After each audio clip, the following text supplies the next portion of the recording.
Doug, you've got such experience out there, personal experience, and then observing others and all of that.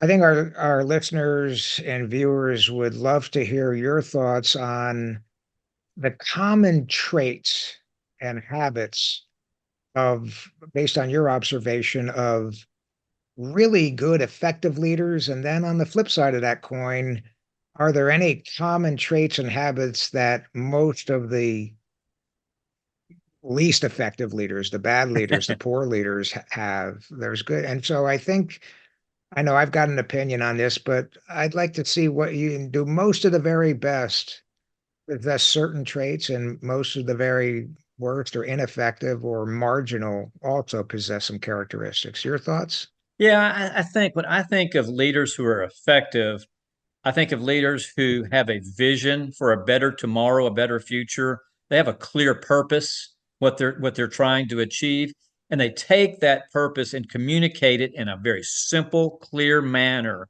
so that the entire organization, agency, team, whatever the group may be, can understand and join with them in pursuing that purpose together.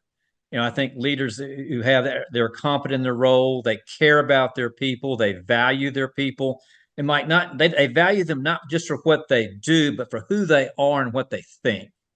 And they Yeah. communicate at a high level. They're open, honest, and trustworthy with their folks. Those competencies are just part of who they are. It's part of their identity, as I alluded to earlier. But when leaders and leaders like that are not self-focused, rather they are servant-focused.